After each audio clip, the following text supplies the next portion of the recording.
Okay, Isaiah is God's people at the end of the world. Sister White plainly and directly says so.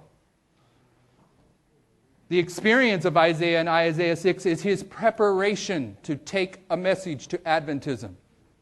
So what's the message that he takes to Adventism at the end of the world? It's Isaiah 7. And what's Isaiah 7? It's the 25:20. Isaiah 7 marks both beginnings of both 25:20s. Upon the testimony of two things established. Daniel 5, the message at the end of the world that causes the division, the 25:20. The message at the end of the world, according to Isaiah, that causes the division, the 25:20. What's the 25:20? How did God's people get confronted with the 25:20 at the end of the world? Yeah, this is the end of the world. Oh, don't answer, Dwayne. Dwayne knows. Okay, they did so because there's two messages in Adventism. That's what we looked at last time. The first message has to do with the events connected with the close of probation. The last 6 verses of Daniel 11. Okay? And brothers and sisters, all those that reject the teachings of John the Baptist cannot be benefited by the teachings of Jesus. If you don't accept the first angel's message, you're not going to accept the second angel's message. The last 6 verses of Daniel 11 at the end of the world is the first angel's message. And once this message came into history, there's been all kinds of arguments connected with it. Okay, probation doesn't really close at the Sunday law. Oh, really?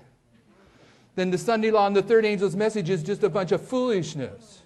If I can spend one day after the Sunday law as a Seventh-day Adventist and keep Sunday because of fear or because of threat of economic problems, if I can keep one day and my probation isn't closed, then I ought to be able to keep a week, right? And if I can keep a week, well, I can keep a month of Sundays. If I can keep a month, I can keep a year. In fact, I can keep keeping Sunday all the way to the return of the Lord, and my probation isn't going to close. That's how foolish that is. The third angel's message is a shut-door message. When you're confronted with the Sunday law, it's too late to decide. The Sunday law is where you manifest the character that you prepared in your previous hours of probation. You will have a character prepared either for the seal of God or the mark of the beast before the Sunday law. Your probation actually closes before the Sunday law. That's one of the foolish arguments that's come up once God opened up the last 6 verses of Daniel 11. In the last 6 verses of Daniel 11, verse 40 describes the collapse of the Soviet Union in 1989. A verse that was designed to awaken God's people that the final movements of prophetic history were underway.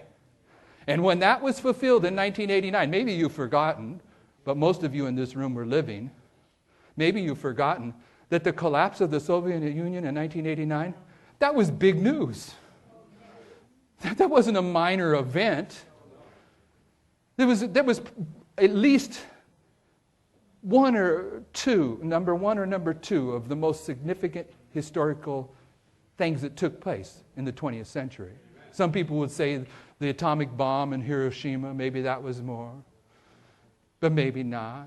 So what I'm saying is, when you're identifying the collapse of the Soviet Union in 1989 as the fulfillment of verse 40, that's in agreement with prophetic history. The Lord doesn't use minor history to stick in the Bible, some obscure history that you can argue about. He presents a history that is recognized, 1989. Seventh-day Adventists were required at that point to come to grips with the fact that the last 6 verses of Daniel 11 were underway, and from that point on, different items in those verses have been argued about. This is the first angel's message for us. But the one where the argument really takes place, and it divides, brothers and sisters, it divides Adventism very nicely. It's this. Is the glorious land the Seventh-day Adventist Church, or is the glorious land the United States of America? I mean, you take all the major self-supporting ministries, you take the Biblical Research Institute of the General Conference of Seventh-day Adventists, they'll tell you the glorious land is the Seventh-day Adventist Church. How can the leadership of the Seventh-day Adventist Church say that in verse 41, the papacy is going to conquer the Seventh-day Adventist Church? I think they should back away from that kind of logic, but they don't. Neither do the major self-supporting ministries that many of you in this room go to their camp meetings and listen to their garbage. They believe the glorious land is the Seventh-day Adventist Church also. The Seventh-day Adventist Church is the United States. So what we're going to deal with this presentation is a study that we do called the glorious argument. We're just going to show you one argument from the first angel's message of our time period. One argument from the Chow Zone vision for our history. Okay, the first and second angel's message are still present truth, and they're to run parallel with that which follows.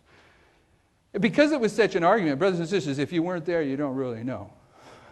Because this argument over the glorious land was so intense, there was a brother that was reading through some articles. I've already mentioned this once, but we'll put it in the record again. He's in the room, and I always tell the story a little bit wrong, and he usually corrects me in any case. He's reading these articles by Hiram Edson. Who is Hiram Edson? Hiram Edson is the one that received the vision after the disappointment of Christ moving from the holy to the most holy place. He's the one that James and Ellen White had so much confidence in that they named their son after him, Edson White. Okay, James White asked Hiram Edson to help him get some articles together for the beginning of the Review and Herald magazine. He needed help writing articles. Hiram Edson writes a series of articles, and Brother Dwayne's reading through these articles, and he's here in California. I'm in Arkansas, and I get a phone call, and he says, "You need to read these articles by Hiram Edson." Hiram Edson says the glorious land in Daniel 11, verse 41 is the United States of America. And because this was such an issue for so long, you hear a pioneer such as Hiram Edson on the right side of the issue. You want to read those articles, okay? The Lord used the controversy over the glorious land to investigate these articles by Hiram Edson. And what are these articles on Hiram Edson all about? It's about the 2520. Not just about the 2520. Hiram Edson is saying that he disagrees with William Miller's 2520. Oh, really? I never even knew William Miller had a 2520. Yet Hiram Edson is disagreeing with Miller's 2520. Suddenly I realize that Hiram Edson and William Miller, not only did they believe in the 2520, they believe in two 2520s. So how is it that the Lord led God's people back to the 2520 and back to these charts and the foundations here at the end of the world? The glorious land. The glorious land. Which has been an argument since 1995. And there's a lot of famous names that many of you might listen to in Adventism if they're in town at some of the places that people gather in this neck of the woods. And I'm here to tell you that they do not simply believe that the glorious land is this Seventh-day Adventist church. They have aggressively fought this truth over the last 15 years. And what's Isaiah 8:20 say? To the law and the testimony, if they speak not according to this word, there is no light in them. So here's just a portion of the arguments on why the glorious land in Daniel 11, verse 41 is the United States. And believe me, this is just a portion of them. Was in Germany at a prophecy school. It was typical prophecy school. I woke up early one morning and decided I was going to present the glorious land. It was in the sequence of the prophecy school. And I said, well, I'm going to jot down all the reasons that I think the glorious land is the United States of America. And this is the argument on page 11 of your paper. Now, many of you have heard this, and you may wonder what's the relevance of this, and there is relevance of this. But if you want to cast blame, Pastor Dario, all right. He talks about the old presentations. Sometimes he calls them the golden oldies, some of these issues that have been dealt with long ago. This is one of them. All right, that really, if you're coming on board, you need to understand the argument of the glorious land. Because this is the argument of 2 Thessalonians chapter 2 about those people in Adventism that receive strong delusion at the end of the world. That's how serious this argument is. First argument, Daniel 11, verse 41. Let's go there.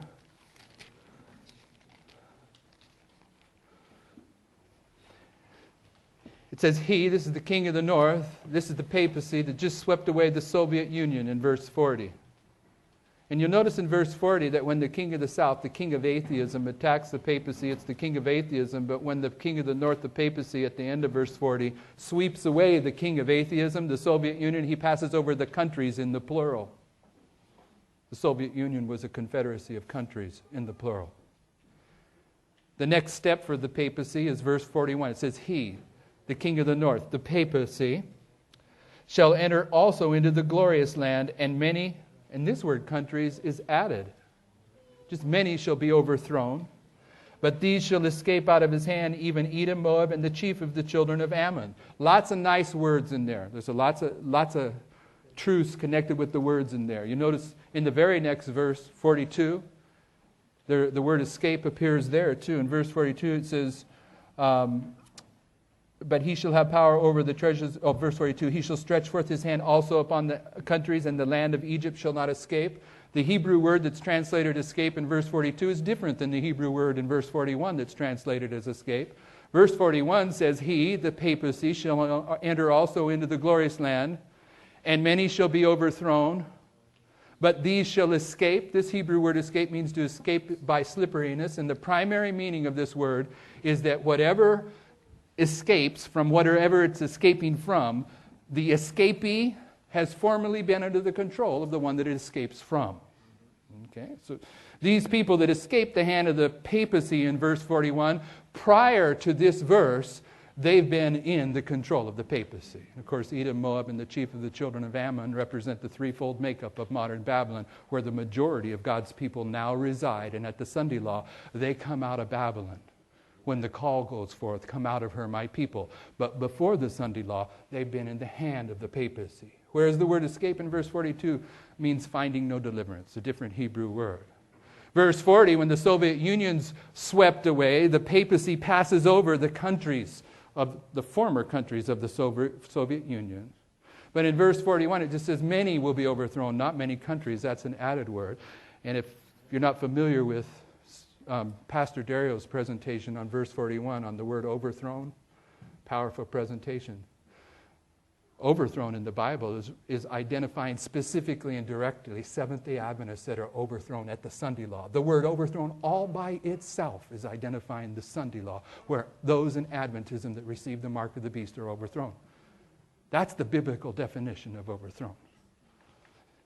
But the first argument about who the glorious land is the word.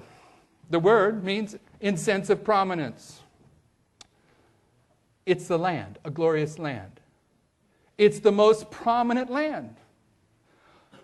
In just a few verses, Michael's going to stand up and human probation is going to close. So these verses are at the end of the world. What's the most prominent land in the world at the end of time? Oh, please don't tell me China, okay? It's not China. No matter what they tell you about China, if you listen closely, China's about ready to collapse economically. And it's only a very small percentage of the people in China that actually have any money. Okay, and Bible prophecy says in Revelation 13 that it's the United States that can force the whole world to worship the beast. Okay? So the United States doesn't suddenly go second, third, fourth place. The United States is the power to the very end. Okay, I learned an expression, it's all over the world, but I learned it when we were in Korea a long time ago. A Korean told me, he says, when the United States sneezes, South Korea gets a cold. Okay? The whole world understands. Whether they want to admit it or not, they're jealous, especially the Europeans. Europeans, they really, sorry, Brother Dave, but they're really frustrated with the United States. Okay? And we shouldn't have a problem with that because we're strangers and pilgrims. We're not Republicans and Democrats anyway. Okay? But the United States is the most prominent country in the world. Can't get around it. Now, let me ask you a question. Is the Seventh-day Adventist Church the most prominent church in the world? No. I've seen the Dalai Lama on the front pages of magazines. I've seen the Pope of Rome on the front pages of magazines. I see articles about the head of the Church of England. How often do you see the General Conference President on the front of a Time magazine? Okay, it's simply not. Now, don't get me wrong. In the very near future, Seventh-day Adventists will be the most prominent church in the world.